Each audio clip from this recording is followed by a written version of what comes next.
Hello, aspiring Java developers. Welcome back to the channel.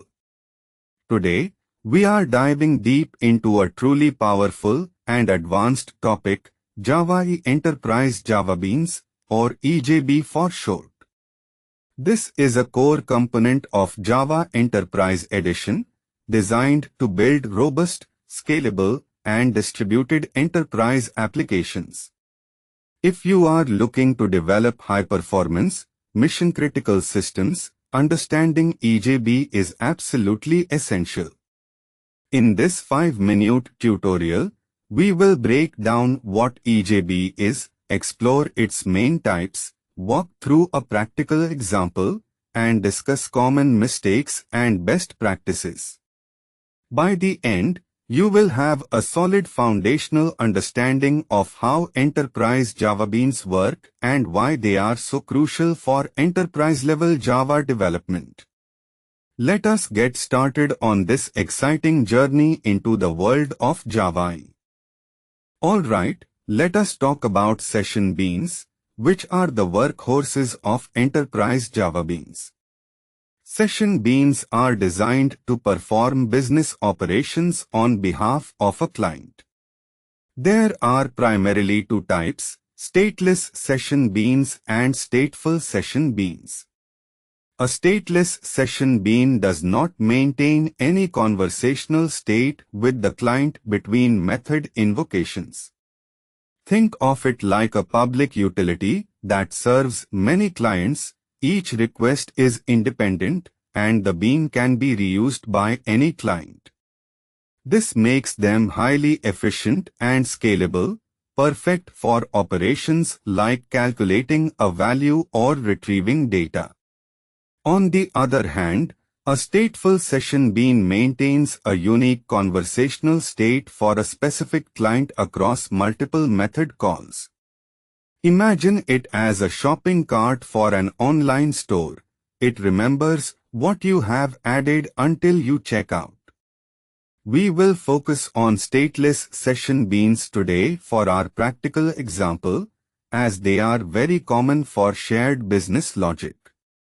Let us look at a simple code structure for a stateless session bean now. Next up, we have message-driven beans, or MDBs. These are a different kind of enterprise Java bean, specifically designed for handling asynchronous messaging. Unlike session beans, which are typically invoked directly by clients, MDBs listen for messages arriving on a Java Message Service, or JMS, queue or topic. When a message arrives, the container invokes the MDB to process it. This is incredibly useful for decoupling different parts of an application, allowing them to communicate reliably without being tightly coupled. For example, if a user places an order, instead of processing it immediately and making the user wait, a message can be sent to a queue, and an MDB can pick it up and process the order in the background. This improves responsiveness and overall system scalability. MDBs ensure that messages are processed even if the system experiences temporary failures, making them highly reliable for background tasks and integration with other systems. Let us see a conceptual code structure for an MDB. Now, let us put theory into practice with a simple stateless session bean example. We will create a hello service, which greets a user. First, we define a remote interface, which specifies the methods that can be invoked by a client. This is crucial for distributed access. Then, we implement this interface in our bean class, annotating it with @stateless to declare it as a stateless session bean. Inside the bean, we provide the actual business logic, which in this case is a simple say hello method. Finally, we show a conceptual client, perhaps a servlet or another Java EE component, that can inject and use this EJB. The Jakarta.ejb.ejb annotation simplifies dependency injection, allowing the container to manage the lifecycle and dependencies of our bean. This modular approach makes our enterprise applications much easier to manage and scale. Observe how clean and straightforward the code is for such a powerful component. Developing with Enterprise JavaBeans can be incredibly rewarding, but like any advanced technology, there are common mistakes to avoid and best practices to follow.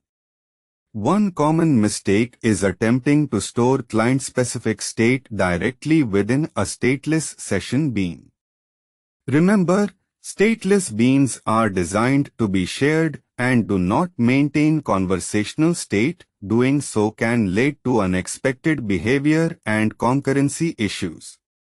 Another pitfall is neglecting transaction management. EJB provides powerful declarative transaction management, so ensure you understand and correctly use annotations like @transaction_attribute to define transaction boundaries. For best practices, always define a clear interface for your beans, whether it is remote or local. Keep your beans focused on a single responsibility, adhering to the single responsibility principle. Leverage dependency injection using @EJB or @inject to simplify component wiring, and finally, always consider the EJB lifecycle, especially for stateful session beans, to manage resources effectively. Avoiding these mistakes will lead to more robust and maintainable applications. And that brings us to the end of our rapid tour through Java EE Enterprise JavaBeans. We started by understanding what EJB is and its importance in building scalable enterprise applications. We then explored the two main categories, session beans, including stateless and stateful varieties, and message-driven beans for asynchronous processing. We walked through a practical example of a stateless session bean, demonstrating how simple it is to implement and use. Finally, we covered crucial common mistakes and best practices to ensure you write high-quality, maintainable EJB applications. Remember, practice is key. Try implementing some simple EJBs yourself. If you found this tutorial helpful, please give it a big thumbs up, share it with your friends, and do not forget to subscribe to the channel for more advanced Java programming tutorials. Your support helps us create more content like this. Keep coding, keep learning, and I will see you in the next video.